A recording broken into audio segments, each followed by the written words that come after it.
श्रीराम समर्थ श्रीराम. श्रीमद दासबोध पारायण दशक 10वा. जगज्योती. समास 9वा. पुरुष प्रकृती. श्रीराम. आकाशी वायो झाला निर्माण, तैसी ब्रह्मी मूळ माया जाण. त्या वायो मध्ये त्रिगुण आणि पंचभूते श्रीराम. आकाशात वायू निर्माण झाला, त्याप्रमाणे परब्रह्माच्या ठिकाणी मूळ माया उत्पन्न झाली. त्या वायूमध्येच सूक्ष्म रूपाने पंचमहाभूते आणि त्रिगुण असतात. वटबीजी असे वाड, फोडून पाहता न दिसे झाड. नाना वृक्षांचे झुंबाड, बीजापासून होती श्रीराम.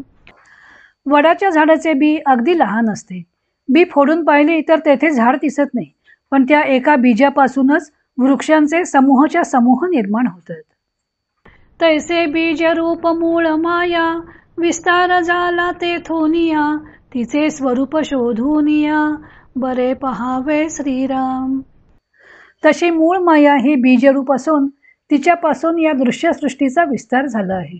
त्या मूळ मायेचे स्वरूप नीट विचारपूर्वक जाणून घ्यावे. तेथे दोन्ही भेद दिसती, विवेके पाहावी प्रचिती. निश्चळी जे चंचळ स्थिती, तोची वायो श्रीराम. तेथे दोन भेद आहेत, त्यांची प्रचिती विवेकाने घ्यावी. निश्चल स्वरूपात जी चंचलता निर्माण होते तोच वायू होय. तयामध्ये जाणीव कळा, जगज्योतीचा जिव्हाळा. वायो जाणीव मिळो न मेळा, मूळ माया बोली जे श्रीराम. त्यामध्ये जी जाणीव असते ते जगज्योतीचे सातत्याने अस्तित्व होय. वायू आणि जाणीव दोन्ही मिळून मूळ माया असते. सरिता म्हणता बायको भासे, तेथे पाहता पाणीच असे. विवेकी हो समजा तैसे, मूळ मायेसी श्रीराम. सरिता शब्द उच्चारताच कोणी बाई असावी असं वाटतं, पण ती प्रत्यक्षात नदी म्हणजे पाणीच असते. त्याप्रमाणे मूळ माया शब्द उच्चारल्यावर बाईची कल्पना येते खरी, पण विवेकी माणसाने नीट विचार करून मूळ मायेचे स्वरूप जाणून घ्यावे. वायो जाणीव जगज्योती, तयास मूळ माया म्हणती. पुरुष आणि प्रकृती, याचेच नाव श्रीराम. वायू आणि जाणीव म्हणजे जगज्योती मिळून एकत्रितपणे त्यांना मूळ माया म्हणतात. यालाच पुरुष आणि प्रकृती असेही म्हणतात. वायोस म्हणती प्रकृती, आणि पुरुष म्हणती जगज्योती. पुरुष प्रकृती शिवशक्ती, याचेच नाव श्रीराम. वायूला प्रकृती म्हणतात आणि जगज्योती म्हणजे जाणीव तिला पुरुष म्हणतात. पुरुष प्रकृती यांनाच शिवशक्ती असेही नाव आहे. वायो मध्ये जाणीव विशेष, तोची प्रकृती मध्ये पुरुष. ये गोष्टीचा विश्वास, धरिला पाहिजे श्रीराम. वायूमधील विशेष जाणीव हीच प्रकृतीमधील पुरुष होय. या गोष्टीवर विश्वास ठेवलाच पाहिजे. वायो शक्ती जाणीव ईश्वर, अर्धनारी नटेश्वर. लोक म्हणती निरंतर, येणे प्रकार श्रीराम. वायू शक्तिमय तर ईश्वर जाणीवमय आहे. यालाच अर्धनारी नटेश्वर असेही लोक निरंतर म्हणतात. वायोमध्ये जाणीव गुण, तेची ईश्वराचे लक्षण. तयापासून त्रिगुण, पुढे झाले श्रीराम. वायूमध्ये जो जाणीव गुण असतो तेच ईश्वराचे लक्षण होय. त्याच्यापासूनच पुढे त्रिगुण उत्पन्न झाले. तया गुणामध्ये सत्वगुण, निखळ जाणीव लक्षण. त्याचा देहधारी आपण, विष्णू झाला श्रीराम. त्या त्रिगुणांपैकी जो शुद्ध सत्वगुण तेच जाणीवेचे लक्षण होय. त्याचा देहधारी तो विष्णू जाणावा. त्याच्या अंशे जग चाले, ऐसे भगवद्गीता बोले. गुंतले तेची उगवले, विचार पाहता श्रीराम. त्याच्या अंशानेच जग चालते असे भगवद्गीता सांगते. दृश्यामध्ये गुंतल्यामुळे शुद्ध जाणीवेचा हा अंश म्हणजे अहम ब्रह्मास्मी लोप पावतो. सारासार विचाराने तो प्रचितीला येतो. येणे जाणीव वाटली, प्राणी मात्रास विभागली.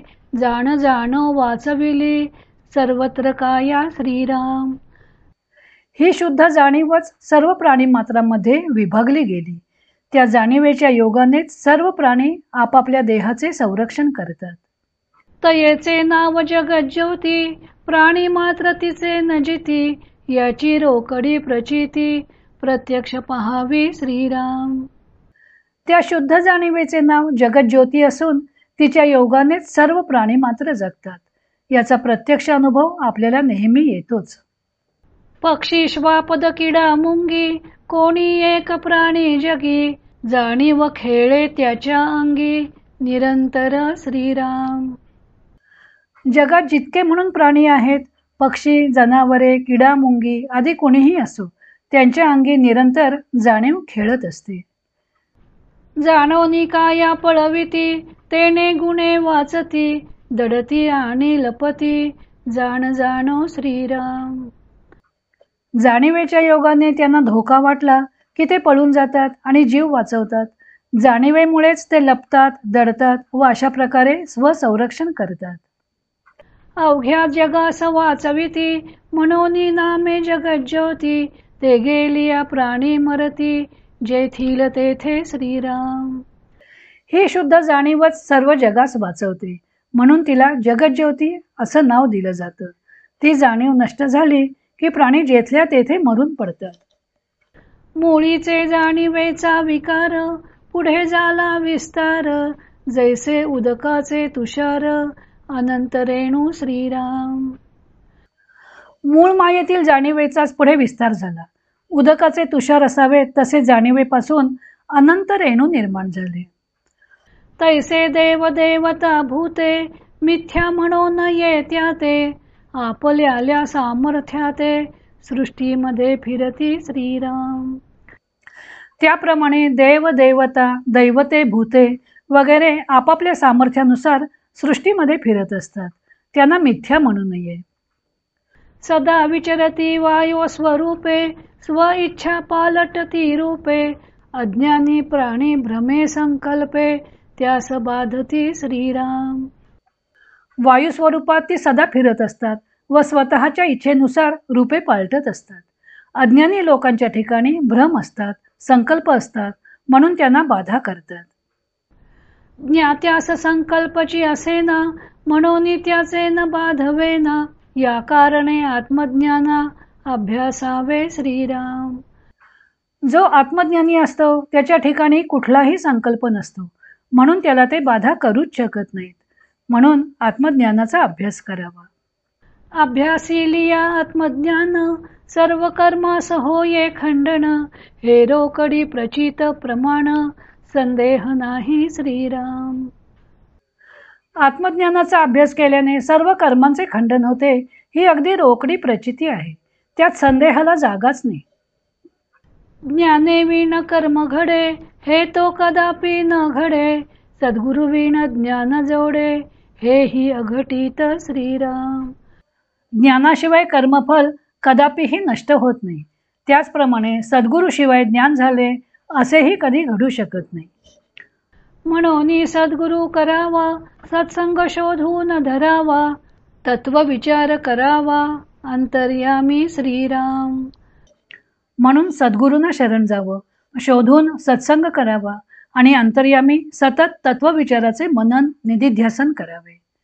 तत्वे तत्व निरसो न जाता, आपला आपणची तत्वता, अनन्य भावे सार्थकता, सहजची झाली श्रीराम.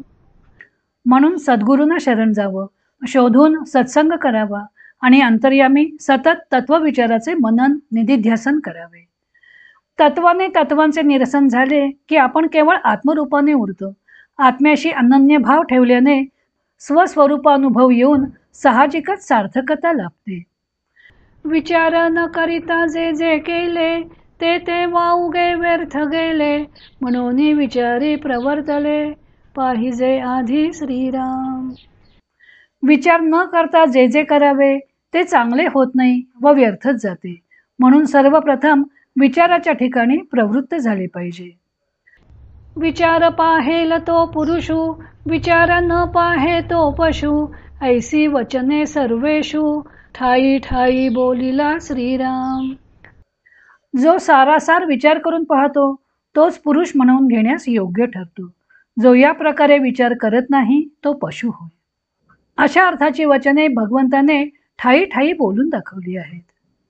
सिद्धांत साधा या कारणे पूर्व पक्ष लागे उडवणे, परंतु साधका निरूपणे साक्षात्कार श्रीराम.